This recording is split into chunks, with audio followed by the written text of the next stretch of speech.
Coming up, we got some great stories for you. Students tell us what they think of this year's Christmas tree lighting. What are the challenges of working as an announcer at the university's radio station, WSUC? I have the stories about the students that are helping with the relief effort in the Philippines. And we'll show you what seniors are doing to find a job after graduation. SAU News starts now.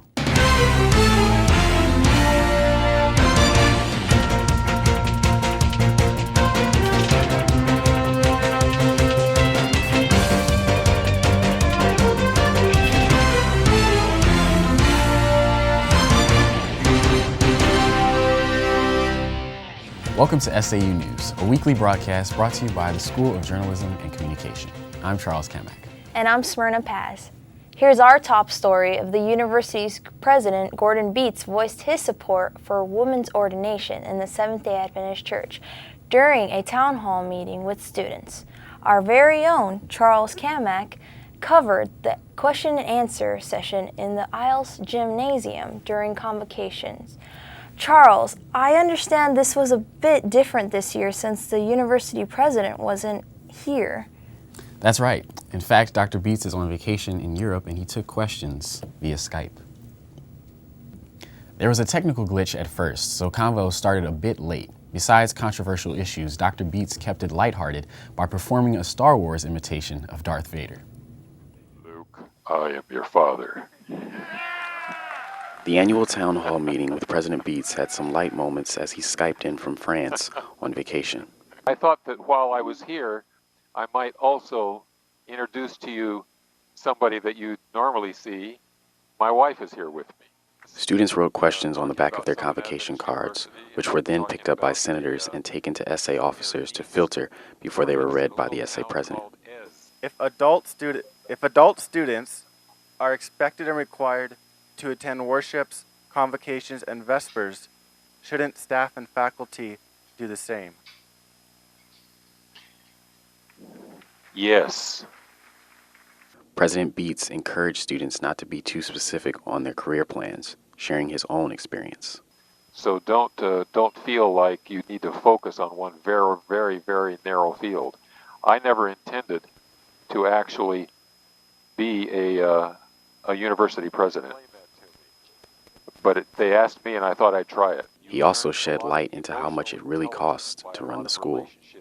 So you have to realize we're spending more than $1 million a week in maintaining the campus and providing for all of your teachers. Questions were asked about women's ordination as well, and the president gave his take. I believe, personally, that we should allow the gifts of the Spirit to be used where they are, rather than limiting it to one gender or another gender.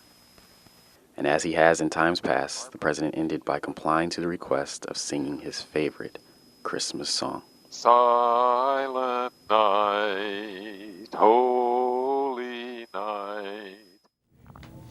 Dr. Beets apologized for missing last night's Christmas tree lighting, and he promised to be back on campus by December graduation. As you mentioned in your story, worship seems to be a sensitive topic.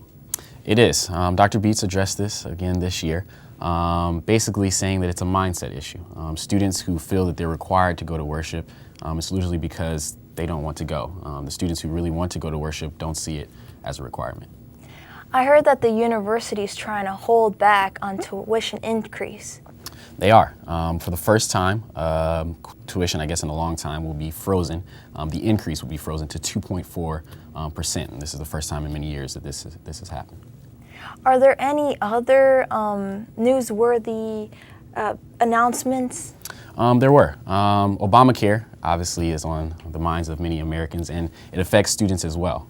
In fact, students will no longer be allowed to work over 30 hours a week in their jobs because the university would then have to offer them full health care. So. Wow, thanks, Charles. No problem.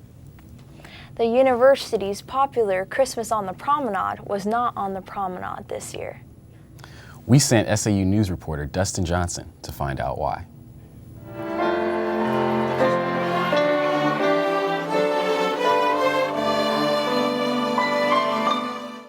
A children's orchestra set the tone for this year's event. All music was presented in front of Wright Hall, a change from last year when musical groups were spread out along the promenade. It made more sense to have everything down here, all at the same location, and so we decided, hey, let's try it. If we don't like it, we can always adjust and make changes for another year.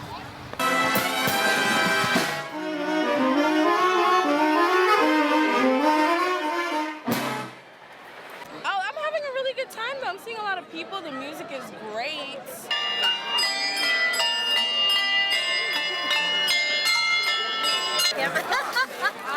You want one? Festival goers consumed more than 8,000 donut holes and sipped on hot chocolate or cider. I come because I like this time of year. It's very festive, and I'm just excited for Santa to get here. However, this year, University President Gordon Beets asked organizers to create a spiritual atmosphere, so instead of Santa Claus, an angel lit the tree.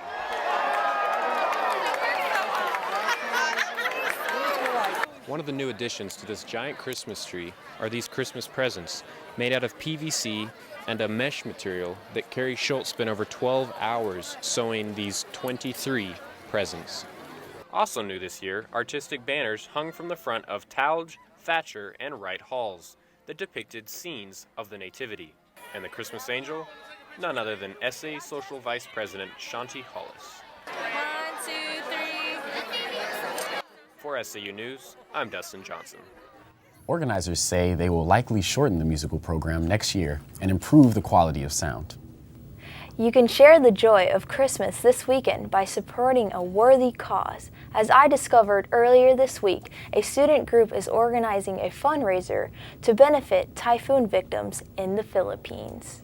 The impact of Typhoon Haiyan is sobering. More than 5,600 people killed. Another 1,700 are missing. But the storm of the year is also making an impact on campus. Trisasia's family was caught in the typhoon. Hard thing for my dad.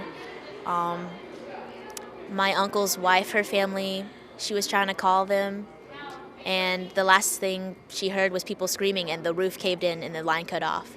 So, Maimai, what do you think about the design?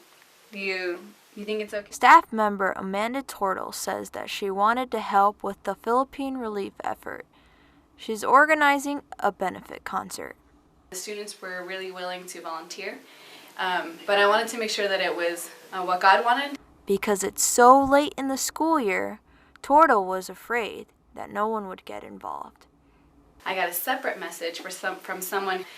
She wrote me saying, hey, she's Filipino, and she said, hey, a lot of people at Southern, a lot of Filipinos at Southern, they want to do something, what do you think about doing a benefit concert? Committed is coming back for the second time on Southern's campus to perform, this time for the benefit concert.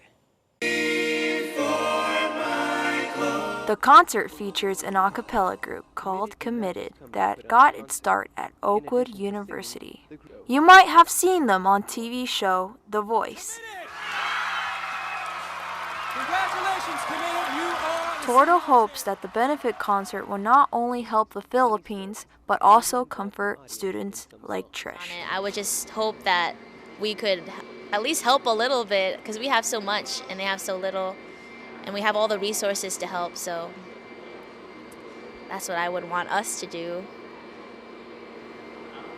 Philippine Relief t-shirts will be selling for $10. All donations you give will be matched dollar for a dollar by the Samaritan Center. December graduation is less than 2 weeks away, which means for those graduating, it's time to find a job. SAU News reporter Cole Taylor found out what seniors are doing to prepare for the real world. Lance Matthews and Jimmy Dale are two of over 300 students graduating on December 18th. Graduation means it's time to hit the real world, but who has time to worry about finding a full-time job or even an internship a week before finals? Southern has a student success center here on campus that helps graduates find a job that best fits them, but not many people know about it. I had no idea that Southern had a job placement program, and I've been here 3 years, and I graduate in 2 weeks. So if not many students know about the program, how are they finding jobs? Well, dressing for success is a good start, but searching the web for an internship has proven to be a good way to enter the workforce. This past summer, I was an intern, and when I graduate in December, that will turn into a full-time job for me, working as a videographer. But some people won't be so lucky. Lance Matthews, for example, did have an internship, but it didn't pan out into a job for after graduation.